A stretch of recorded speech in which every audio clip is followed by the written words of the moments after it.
Hello everyone, welcome back to Prasad Python tech in Telugu. Guys, ఈరోజు మన video వచ్చేసరికి single digit number. అసలు single digit number అంటే ఏంటి, దీన్ని ఎలా ప్రింట్ చేయాలి, దీనిలో ఉన్న లాజిక్ ఏంటి అనేది మనం ఈరోజు సెక్షన్లో తెలుసుకుందాం. అంతకంటే ముందు మన ఛానల్ ఇంకా ఎవరైనా సబ్స్క్రైబ్ చేసుకోకపోతే ప్లీజ్ సబ్స్క్రైబ్ చేసుకోండి. అండ్ డైరెక్ట్గా మన కాన్సెప్ట్లోకి అయితే వెళ్ళిపోతాం. సో అసలు first of all single digit number అంటే ఏంటి, దాని ఒక ఎగ్జాంపుల్తో చూద్దాం అనమాట. ఫర్ ఎగ్జాంపుల్, మనం ఒక నెంబర్ ఏదైనా 545 అని ఇచ్చారనుకో, మనకి దీంట్లో ఎన్ని క్యారెక్టర్స్ ఉన్నాయి? 3 క్యారెక్టర్స్ ఉన్నాయి. Some of the all characters చేస్తే ఏమొస్తుంది మనకి? 3+4 ఏమవుతుంది? 9. 9+3 ఏమవుతుంది? 14 అవుతుంది. మళ్ళీ ఆ 14ని మనకేమొస్తుంది? అవుట్పుట్ 14 వచ్చింది. ఈ 14 కూడా మళ్ళీ మనకేమొచ్చింది? మనకి సింగిల్ డిజిట్ మాత్రమే అవ్వాలి. ఇక్కడ చూస్తే 2 డిజిట్స్ వచ్చాయి. మనకి ఆ 2 డిజిట్స్ వస్తే ఏమవ్వాలి? మళ్ళీ సమ్ అవ్వాలన్నమాట. అంటే 4+1 ఏమవ్వాలి? 5 అవ్వాలి. అది ఇప్పుడు మనకేం రావాలి? అవుట్పుట్ అనేది, ఫైనల్ అవుట్పుట్ సింగిల్ డిజిట్ అనేది 5 అయింది కాబట్టి మనకు అవుట్పుట్ అనేది 5 రావాలన్నమాట. ఇది గైస్ ఈరోజు కాన్సెప్ట్ వచ్చేసరికి. అండ్ దీనిలో ఉన్న లాజిక్ ఏంటనేది ఈరోజు సెక్షన్లో తెలుసుకుందాం.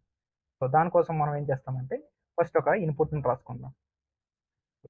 దానికోసం ఒక ఇన్పుట్ని నేను ఏం రాస్తానంటే 78 మనం ఇచ్చిన, మనకి టెంప్లెట్లు ఇచ్చాను కదా, సో దాన్ని మనం ప్రింట్ చేసి చూద్దాం.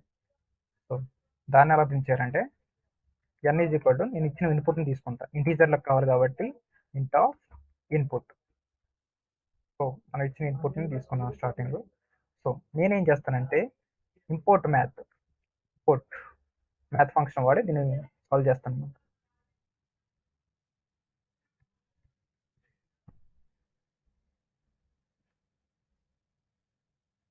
మ్యాథ్ ఫంక్షన్ వాడి దీన్ని సాల్వ్ చేస్తాను అనమాట. దీనికోసం ఏంటంటే వైల్ లూప్ వాడుతాను అనమాట. వైల్ ఈ కండిషన్ అనేది ట్రూ అవ్వాలన్నమాట. మీకు ఎప్పుడు వరకు ట్రూ అవ్వాలి? కండిషన్ సాటిస్ఫైంట్ వరకు కండిషన్ అనేది ట్రూ అవ్వాలి. నేను ఇప్పుడు ఏం చేస్తానంటే ఇఫ్ కండిషన్ వాడుతున్నాను. ఇఫ్ ఒకవేళ మనం తీసుకున్న n value less than 1 less than or equal to n less than or equal to 9 అంటే 1 నుంచి 9 లోపు ఉందనుకో, మనం తీసుకున్న ఇన్పుట్ ఫర్ ఎగ్జాంపుల్ 1 తీసుకున్నా, లేదంటే 2 తీసుకున్నా, ఒక 3 తీసుకున్నా, ఏది తీసుకున్నా సరే 1 నుంచి 9 లోపు ఉందంటే అదేంటి, మనకు సింగిల్ డిజిటే. అప్పుడు ఏం ప్రింట్ అవ్వాలి? మనకు ఆ n వాల్యూ ప్రింట్ అవ్వాలి, ఎందుకంటే సింగిల్ డిజిటే కదా. సో ప్రింట్ ఆఫ్ n అవ్వాలన్నమాట. అలాగే మనకు అక్కడతో ప్రింట్ అయిపోయి బ్రేక్ అయిపోవాలి, ఆ కండిషన్ అనేది అక్కడతో ఆగిపోవాలి. సో దానికోసం బ్రేక్ అనేది రాసుకుంటా. ఒకవేళ అవ్వలేదనుకో ఎల్స్ కండిషన్ ఏం రాస్తానంటే, సో దానికోసం ఏం చేస్తానంటే ఫస్ట్ అని చెప్పేసి ఒకటి రాసుకుంటాం, ఒక వేరియబుల్ నేమ్ క్రియేట్ చేసుకొని దీన్ని ఏంటంటే మాడ్యూల్ ఫంక్షన్ వాడతాను అనమాట. So n module of, so module function. Module అంటే ఏంటి, మనకి పర్సంటేజ్ సింబల్, మాడ్యూల్ ఆఫ్ 10 అనుకుంటాను అనమాట. ఇంకోటి వేరియబుల్ నేను రాస్తానంటే సెకండ్ అనే ఒక వేరియబుల్ రాస్తాను. సెకండ్ అనే ఒక వేరియబుల్ రాసుకొని దీన్ని మ్యాథ్ డాట్ ఫ్లోర్ ఫంక్షన్ వాడుకొని 10 మాడ్యూల్ ఆఫ్ 10% అనమాట, n/, నాకు ఏం రాస్తానంటే 10 రాస్తాను అనమాట. ఇప్పుడు మనకి ఎన్ డాట్ ఫ్లోర్ అనేసి సీల్ అని చెప్పేసి ఉంటాయి. దీనిలో అసలు ఫ్లోర్కి ఉన్న సీల్కి ఉన్న డెఫినేషన్ కూడా ఇదే వీడియోలో మీకు చెప్తాను గైస్. సో అంతకంటే ముందు మనకి ఫస్ట్ అనేది ఏం రాసుకున్నాను, ఫస్ట్ అనే ఒక వేరియబుల్ నేమ్ క్రియేట్ చేసుకొని n మాడ్యూల్ ఆఫ్ 10 అనుకున్నాను అనమాట. మనకి మాడ్యూల్ సింబల్ వాడడం వల్ల ఏమొస్తుందంటే రిమైండర్ వస్తుంది అనమాట. అలా బై వాడడం వల్ల ఏంటంటే మనకి బ్రాకెట్లో ఉన్న వాల్యూ వస్తుంది అనమాట. సో కోఎఫిషియంట్ వాల్యూ వస్తుంది అనమాట.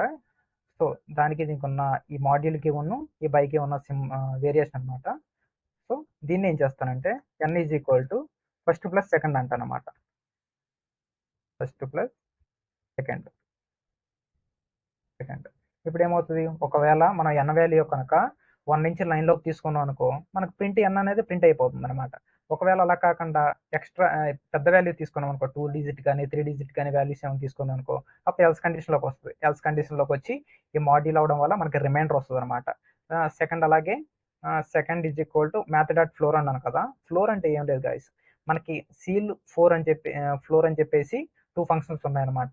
ఫ్లోర్ అంటే ఏంటి, మన రియల్ లైఫ్లో చూసుకుంటే ఫ్లోర్ అంటే ఏంటి, కింద.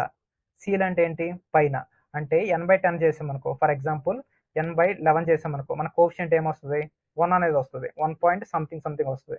పాయింట్ తర్వాత ఏ నెంబర్ అయితే ఉందో మనకి దాని నెక్స్ట్ ఇంటీజర్ కావాలనుకోండి, అప్పుడు మనం ఏం చేస్తామంటే మనకి సీల్ అనేది వాడతాం అనమాట. సీల్ అనేది వాడడం వల్ల నెక్స్ట్ నెంబర్ అనేది వస్తుంది అనమాట.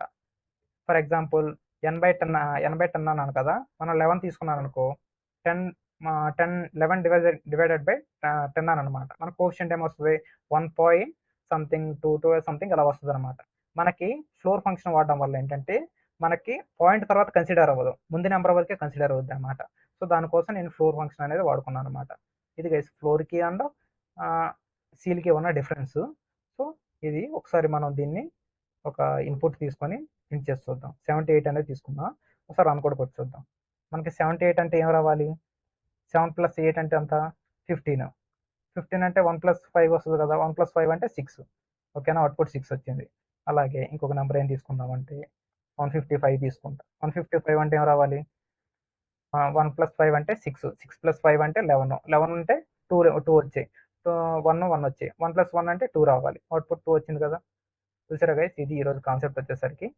అండ్ ఇలాంటి వీడియోస్ మరిన్ని కావాలంటే ప్లీజ్ మన ఛానల్ అయితే సబ్స్క్రైబ్ చేసుకోండి. And thanks for watching.